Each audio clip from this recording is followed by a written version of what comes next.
Thank you so much. You know, as all of you can see, it's pretty obvious that there's a really rich harvest of voices here. And, you know, sort of writers representing different genres, coming from different walks of life, and most importantly, sort of looking at life through different filters, through different disciplines.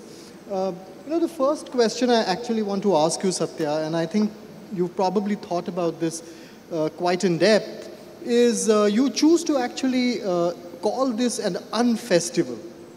Okay, now I want to, I mean, in a context such as this, which is a festival context, I wanted to dwell on what it is that actually impelled you to come up with this sobriquet, with this nomenclature. Is this working? No. If it doesn't. There is a polite answer and an impolite answer. Impolite answer. Which one do you want? Audience, which one do you want? Okay. Well, you know, when you've been editor of a magazine for 12 years and you've been associated with a magazine for 26, people think of you as an editor. They forget that you can also be a writer. And so I used to try and get into, it's very ironic that I'm here because I tried for 3 years to get into this festival saying, I have a book, I have a book, I have a book. And they said, no, no, no, no, we're not doing Bollywood this year. No, no, no, no, we're not doing music this year. So I said, okay. And then I attended the Jaipur Lit Fest where I was writing a book on S.D. Burman, which I was using a format used in another book by Michael Onjate, whose name I mispronounce. I always mispronounce, I'm very sorry, in absentia. And I wanted to ask him, how did you work on this format? Because he worked exactly like me, about a man who was dead and had very little material about. And I wanted to know, I wanted to use the same format. And I tried my best to meet him. And they just whisked him off. And I said, what is the point in going to a lit fest if you don't speak to the authors? As a fellow author, I thought I had a right to speak to him.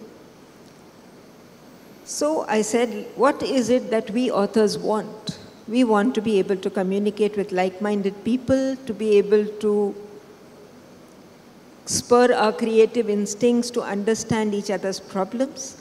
And that's where this idea came to me one night. You know, my best ideas come when I'm half asleep. And this came to me half asleep. And I said, okay, this is an unfestival. So that's where it came from. Thank you so much. No, but I'm just wondering about whether an unfestival also means that writers leave their egos back home, or do they also carry all the various kinds of excess baggages that you generally associate them with?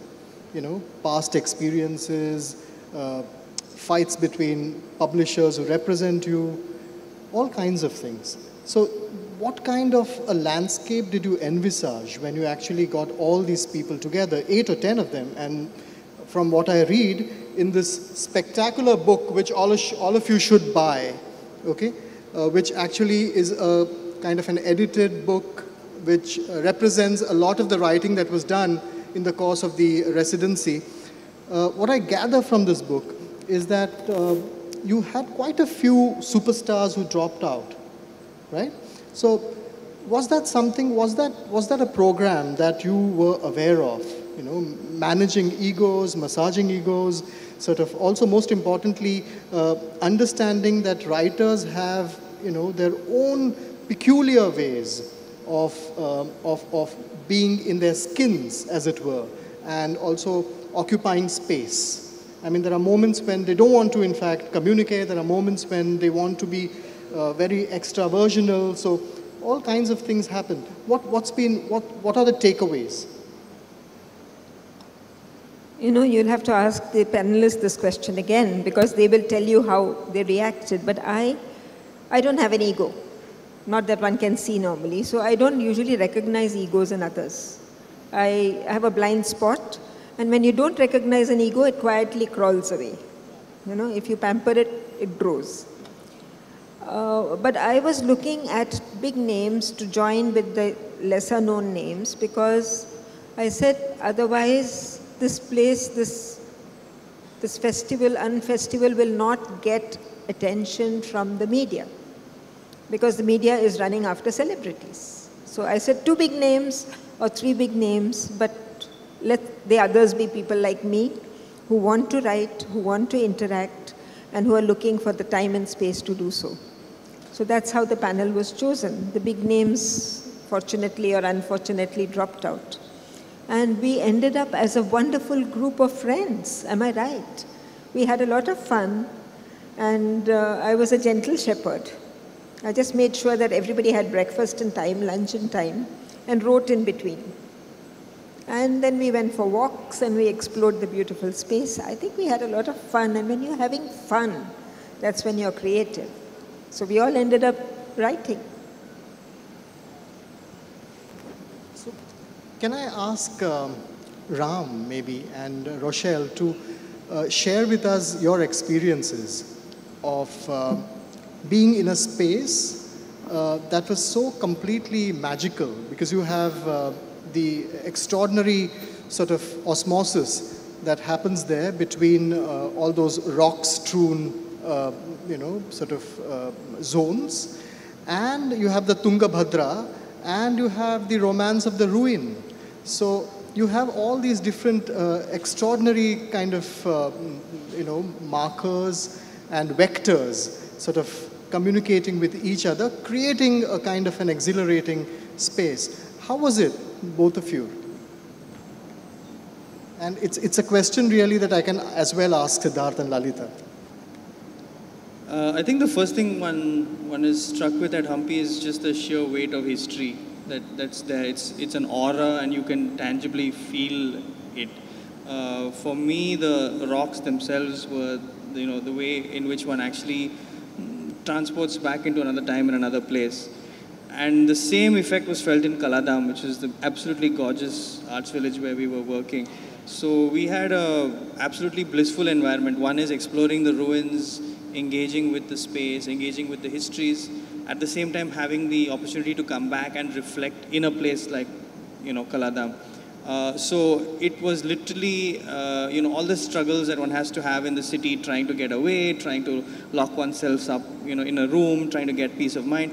Those things just went away, and one was able to just focus on the work in a very, very extraordinary way with an absolutely wonderful bunch of friends. I'm so glad that you use the term bliss, because that's literally what I think of when I remember Hampi and I remember this conclave. I went there not knowing anyone, not knowing what to expect. Everything was taken care of. We were well fed, well looked after. We were almost comatose from the cakes and beautiful. And in the middle of all of that, we went to our quiet corners and we wrote. And every evening we gathered and we read each other's work, and we engaged as human beings. It was the most productive 10 days I've had this year, honestly, with a group of people that have now become friends. And I've learned so much because they have different styles of writing, different voices. And yeah, we've come a long way since then. I feel it's been a while, but very rewarding. So could we sort of invite you to, maybe both of you, to read out from your work? Sure. Yeah.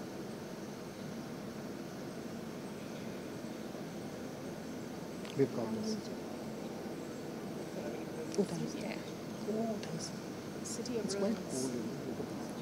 cool. No. So we're seeing the book for the first time today, yeah.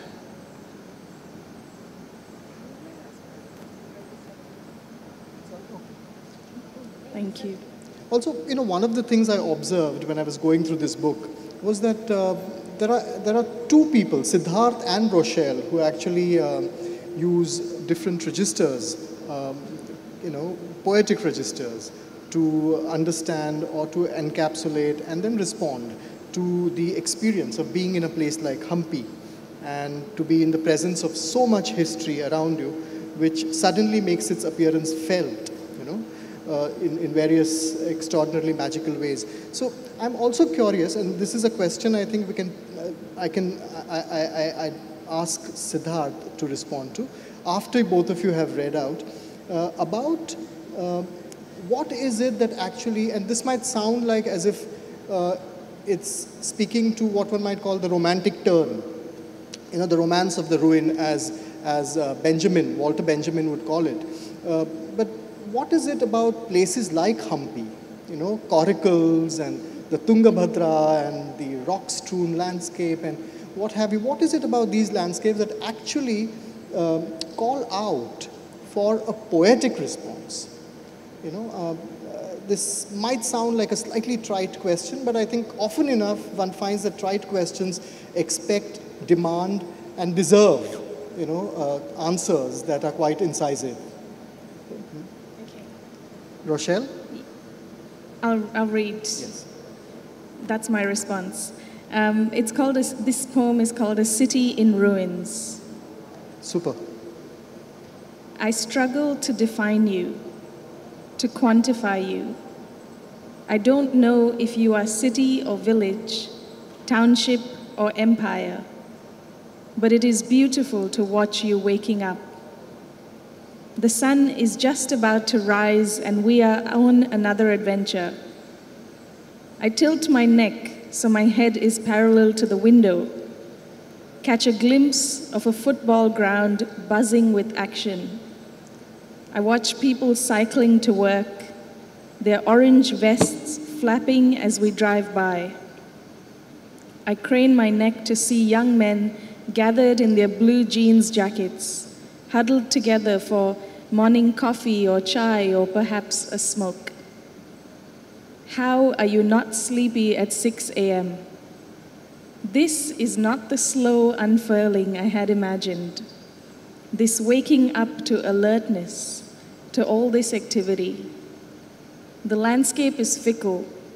It changes from lush green to pinks and blues, finally exposing at least 5 different shades of brown. And before we know it, we are in Hampi. There is something magical about being this close to history, to not having the indifference of reading about it in a textbook. How do you live among ruins? I want to ask the locals when they peer at me inquisitively. How do you make place for a history that overshadows who you are now? Or is it comfortable? I come from a city of ruins, a city that is never finished, a city that is known for surviving the past and building, building, building.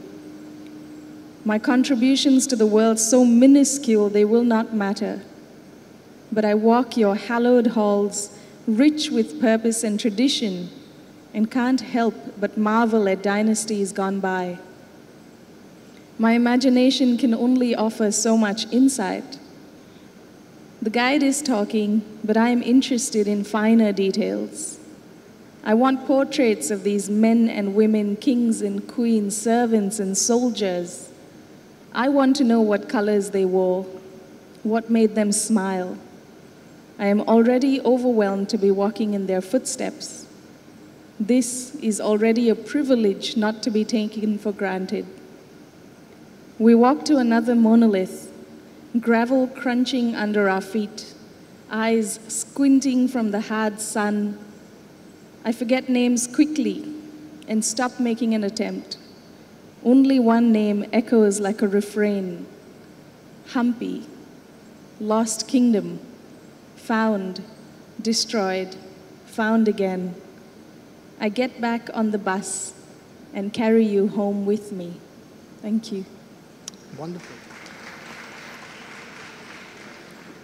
It sort of strikes me again and again that poetry is, all said and done, a form of time travel, finally, isn't it? So I'm just wondering what Ram is going to offer us, considering a lot of his work is moved, motivated, inflected by a certain dialogue with history. You also writing a play, I gather, about the Mysore Wars. So what was interesting for me was I had come into the process working on a historical play. And so for me, the sense of history was a lot of books, a lot of names, places, and dates. And coming to Hampi as a playwright, working with this group, I found myself having a lot of fun sharing bits and pieces of dialogue, of scenes from plays where we read sections of it, had a bit of fun.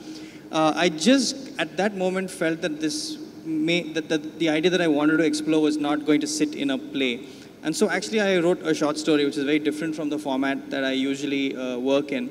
I'll just read out a small section from that, prefacing it with just this idea of the monolith. And going to Hampi, that's the first thing that really takes your mind, just the sheer volume of the size of the monoliths that you have over there. And of course, as a play on words, because that's what, I mean, as a playwright, I do this all the time. I also looked at monolith as the ideas that somehow are entrenched, that somehow we need to kind of shake loose, right? Like the idea of the monolith that you want to, dislodge from people's minds. So I took a rather mischievous track, which is I went to actual history, and I put us at that moment in time when Hampi might have been destroyed, which is a bit of an interesting, very literal time travel. I'm literally putting you at that moment in time. And we can imagine what must have been going through the people's minds as that was happening. I'll just read a section from the story that I've written called Monolith. General Iyer had been handed a horrible task. The numerically superior Vijayanagara army under King Ramaraya had been defeated at the Battle of Talikota. And he had been part of this great turning point in history. Uneasy lies the head that wears the crown, especially when King Ramaraya had been decapitated and his severed head placed on a spike. True enough, it had made forces loyal to the king very uneasy, and their ranks had broken. The battle had been exhausting, and he had been looking forward to an extended holiday from campaigning. Then the orders had arrived. Now he was mired in something far worse than a bloody battle of horse and steel, charging war elephants and spitting cannons. A committee meeting set up for a horrible task. A month? What do you mean a month? Snarled the general. The assembled commanders all looked at their feet, their fingernails. Some adopted a 1,000-yard stare and hoped they could pass it off as post-battle stress or the effects of the punishing afternoon heat. The mounted party of raiders dispatched by the Deccan Sultanates had arrived 3 days earlier, and after some confusion had tried to set a local guest house on fire. There had been an argument involving biryani, chickens, and the exploitative nature of feudalism, and a minor scuffle had ensued, ending in several bloody noses and many bruised egos. This had halted any real destruction of the city. The need for a senior officer to coordinate the efforts was felt, and he was stuck with the task. A makeshift battle tent had been erected near the riverbanks, and the committee had been convened. Huzur, this whole place is granite, mumbled Kutubuddin. So what? Huzur, it won't catch fire. We can't burn it to the ground. Then use the cannons. Huzur, this place is naturally surrounded by rock formations, and with the Tungabhadra to the north, this place is a natural fortress. We will need to build a road and bridge to move our artillery. What about the elephants we captured in battle?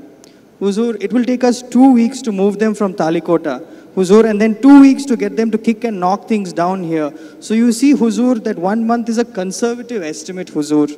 Ridiculous. Huzur, that is the reality. And if you say Huzur one more time, I will have your head on a spike. But Kutubuddin lowered his head, and when he raised it again, he had adopted the 1,000-yard stare of the other commanders. Wonderful. Thank you so much. All right, so from history to what one might call the call of the lyric, Siddharth, the more one listens to your poetry or reads the poetry, one realizes that it's the poetry of what one might call pauses. It's a poetry of pacing. And I think Hampi brings that in, brings that out in you. I think any experience in Hampi, especially if I may just talk about myself, sure. is that there are two aspects to it. One aspect is the place itself, because you've gone back from you've been transported from your city life to centuries in the past. So there is a place, it's a structure built out of rock and monolith and sand and earth and water and all of that. But the other is to see how you have been transported, you know, in a very emotional state, in a very emotional manner of speaking, how your perceptions might have shifted just a touch. So it's these twin sort of terrains that you're walking, and any poetry that sort of erupts is sort of an alchemy between place and you, and human being. And in this case, the human being is a poet. Yeah. But it's very interesting because on the one hand, you have somebody like Ram who actually looks at, and I don't want to make this watertight compartments, of course, but for the sake of an argument, time as history. And with you, it's time as memory, time as a repository of different moments that actually allow for some kind of an exposition of melancholy, you know. And that kind of a, wo jo soor hai, wo baar lagta hai. Bilkul, bilkul. For me, time is, you know, time and history is sort of one aspect which almost is irrelevant to at least the writing part of it. It is, you know, the emotions that come wedded to that passage of time. How many memories have gathered over this passage of time, you know? How many human beings have come and gone and sort of left behind their stories? How many stories are you willing to dig up? So it's all of that. It's a sort of immersion into land, but it's also immersion into yourself, really. Sure. Wonderful. Yeah, so from poetry, spoken word poetry, to poetry falling off the page, to a kind of a historical narrative, to short stories, Lalita and Sathya, you know, and with Sathya, of course, short stories that try to again come to grips with the anatomy of conjugality, as it were, in the Golden Dust, for example, and this entire sort of exercise of observing people and learning about the kind of lives that they lead. Is that something that you have been working on for quite some time? I mean, because I know you as an editor, of course, and as a wonderful film scholar, S.D. Burman and Abrar Alvi and Guru Dutt, you know, but I haven't really read your short stories. The first time I actually read your short stories. Well, I think I have always been a short story writer first. My first book was a collection of short stories, it's still in print. But this particular story came about because we also went through the CSR activities that are there in that place. And I saw there was a unit that did the stitching of uniforms and employed local women to do that. Then I saw there was a school for special children where we interacted with the children, and they really loved Rochelle, you know. And we interacted with them, and it touched my heart. And then I had interacted with some of the wives and the women engineers who lived there and worked there, and we had kind of exchanged what their problems were. And one of them told me that she had married somebody who had been with her in the same unit in a different department, and now the marriage was different, because marriage is different from being wooed or being friends. And I think all that kind of percolates. That happened many, many moons ago in one of my earlier visits to Kamatham, and it percolated and came together into this story. But what I want to point out is, as Ram said, that he writes plays, but he wrote a short story. I look at myself mainly as a short story writer, but I wrote poetry. I wrote a dialogue between two stones, which was completely inspired by reading Ram's work out of there, you know. And one more thing that happened was that I realized that I don't have to write fairy tales. I have a story called Desire, where there is this beautiful princess. By the time I finished the story, she became cross-eyed. Because I said, they don't have all to be beautiful. People can fall in love with cross-eyed people too. Like the paperback princess. Yeah, so I think these are very subtle influences that are very valuable when you interact in such spaces. No, surely, surely. So I'm just sort of jumping from, a short story about two human beings to a short story about two elephants who sort of seem to find each other at the end of the wonderful short story that you've written, Lalita, about this little girl and the elephant and the very interesting equation that they develop over the years. But what I'm also fascinated by, Lalita, is the fact that you worked in two areas which are very, very close to me. One is, of course, children's fiction, and the other is popular Bollywood. She's been the editor, managing editor of Filmfare, and she's also written this really interesting book which all of you should buy on Sridevi, which I picked up the other day on the way to Goa. So how did you actually decide to come up with this kind of a narrative? When we went to Hampi, and of course it's magnificent, and of course there's all this history, and it has so much gravitas, and you just don't know how to begin processing all of that. But what really struck me is, what would it be to be a child in Hampi? Like, how would a child look at Hampi through a very different lens, a very sort of almost naive, and in that sense pure, unpolluted, unmanicured sort of lens. And we used to go to all these rocks and temples every day. There was lots of data, there was lots of backstories, and it was all very interesting. But at some point, I think maybe I found my inner child, and the inner child wanted to drift away from all this heavy processing of ancient history.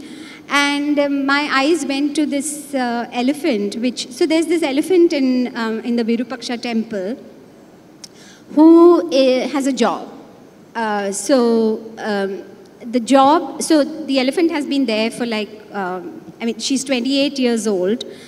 And her job is to lure, basically the tourists come for her because they all take selfies with her, and there's a lot of money that the temple makes courtesy this elephant. And of course, because of her, people buy garlands and they buy, things for her. Some people buy her ice cream and all kinds of things. So you'll find the human race at its silliest and most, vain self, taking selfies with this elephant. And then when I started asking about her, I found out that she had been to prison, the elephant. So she had actually accidentally killed her mahout when she was 4 years old. So she was actually punished and sent to elephant prison, and she spent time in rehab. And then finally, it was almost like some sort of atonement that she came to Hampi, and now she's like doing this boring job. And so I was like, what would it be like to have her life? And there are children in the temple sort of premises, and playing with her and all that. But I'm saying, for the most part, she's just there, and she's, and I was like, I want to write a story. She's the heroine of my story, and she's my story. So I decided to, in my mind, I'm thinking, if I was her, what would I really, really want from life? And I realized I would want to run away. So the story is about Lakshi trying to, I hope Lakshi doesn't read this and get ideas, but the story is about how Lakshi plots, she and her caretaker, who's this little girl called Kanmani. So this story is like part fact, part fiction, as most of my stories are. I embellish to add a little bit of drama, but most of it is true. And so the story is about the runaway elephant. So should I read a little bit from? Okay, so Earlier this, one second. Sundays were when Lakshi received her weekly bath these days. Earlier this used to happen every day, and that too at the Tungabhadra river, close to the Virupaksha temple in Hampi. 2 helpers would fuss over her as she lay in the river, which now has dried up and is mostly a pond. And there is almost no water for a human, leave alone a whole elephant to bathe or roll around or splash water in. You guessed right, Lakshi is an elephant, and bathing her was Kanmani's favorite thing in the whole world, even more favorite than riding on top of her to the market to buy ice cream and allowing Lakshi to gobble up the last bit. She had learned that if you hide part of the nozzle of the hose pipe with your thumb or your forefinger, the water comes gushing out in jets, and it did. She quite enjoyed this. Lakshi had a full-time job at the Virupaksha temple. Even though she's 28 years old, they still call her baby. Her job is to entertain all the tourists who visit the temple. She supports the livelihood of not only her 2 handlers, the mahouts and their families, but also of the men who harvest grass and sugarcane for her feed. Local vendors benefit from her presence since tourists buy bananas, mangoes, and watermelons to offer as snacks. Plus, the garland makers benefit because people buy garlands to offer Lakshi, and then she garlands them in return, and they take photos of it to show off to their friends and family. Should I just stop here? We are running short of time, right? Baby, you can Yeah. finish. Do you want to just finish till here? Yeah. But she was still unhappy and tired of people. The only animals she met in the temple were those silly langurs and rhesus monkeys. They weren't even real animals, almost like half human, half animal. Even her bathing was not private. At least 100 people used to gather while she took a bath in the early morning at the pond. And they took turns at scrubbing her too. So annoying. And then there were those silly stray dogs circling all around her, barking their guts out. What were they thinking? Lovely ways in which Lakshi comes alive, really. But I'm also struck by the way in which different voices hit differently, hit your ear differently. So I actually want to be hit by Siddharth at the moment. Siddharth, why don't we get you to... why don't you read out a poem, and then maybe Sathya could... Yeah. Sure. Absolutely, you must. Yeah. I was unusually prolific during the 24 festival. poems, says Bachi. No, less than that. Yeah, less than that.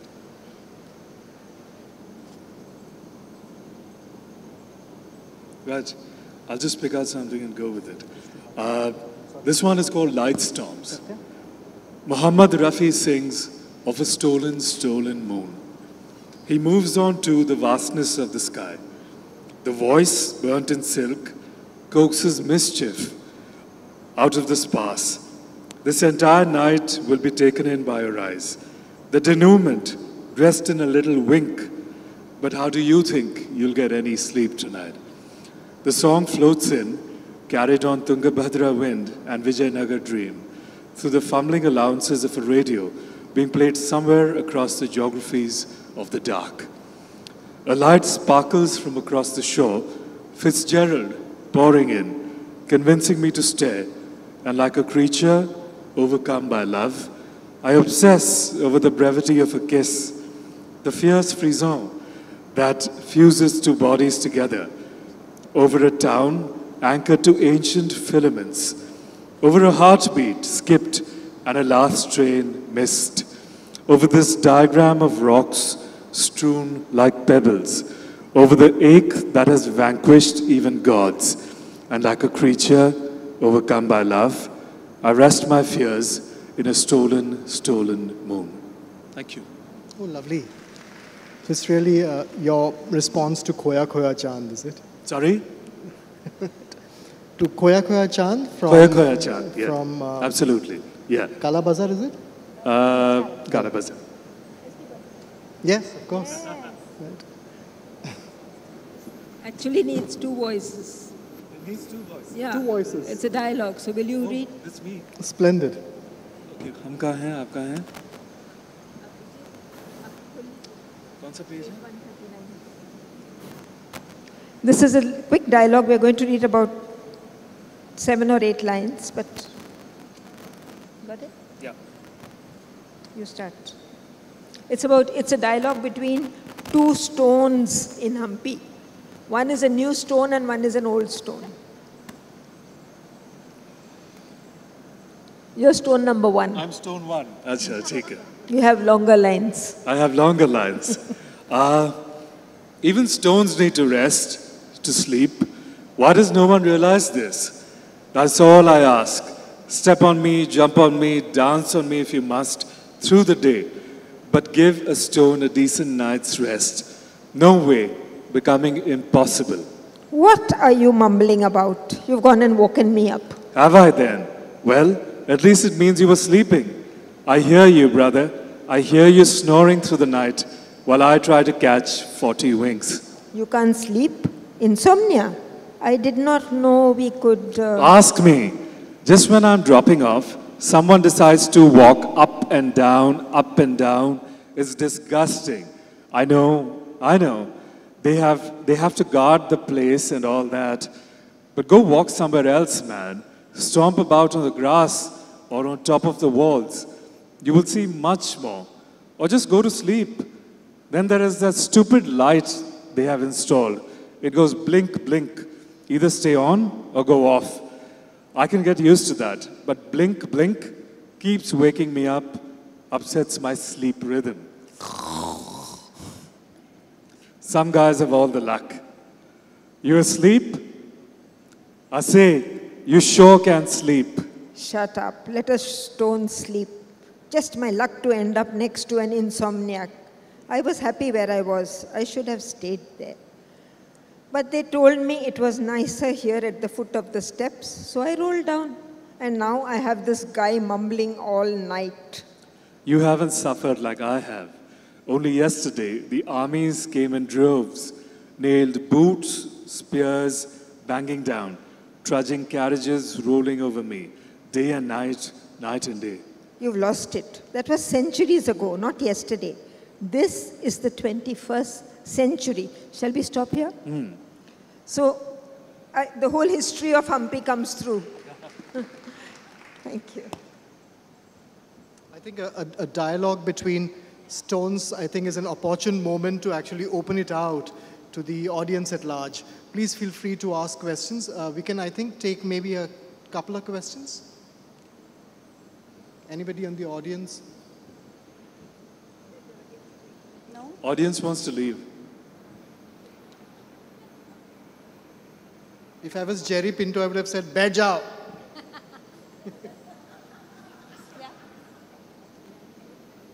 We should have, not bad job, Hello. What struck me in all your stories was the ascribing of very human qualities to all these things, to stones, to animals, to buildings, to surroundings. What inspired you to do this? What inspired this common thread between all your stories? Can I speak for myself? I believe everything has a spirit, whether it's a stone or a tree or an animal or us. And that's what comes into my stories. I don't know what comes into all of yours. We can go for... Sorry. I feel with poetry, it just becomes more potent to inhabit, the landscapes you're in. Not just to inhabit it by way of, this is me and I'm here, but it's almost as this is what the land is seeing, or this is what the stone might be seeing. It was just poetic choices for me. I have a suspicion it was all that banana cake that we were eating while we were working on these pieces. No, I'm serious. That was one of the common threads. I think also just the discussions that we had. At some point, each of us working in different disciplines, we had our own craft, and we'd often meet in the evenings and share each other's work and read. And so you have a sense of that sound that you're hearing. And in addition to the banana cake, which was a significant factor in my opinion, hearing everybody else's sound gave it a sort of a sense of things sort of moving between all of us, which is quite interesting. I like to think that I see the world in or through the eyes of poetry. So even this can turn into poetry. Yeah. Lalita? Yeah, I think it was just, it's just interesting when juxtapositions happen. So anything which is, and I tend to make light of bigger things by using humor or juxtaposing it with, so I think, and I guess the common thread was because like people who eat together write the same thing or whatever. Banana cake, yeah, it's all banana. You should have it. I mean, you should.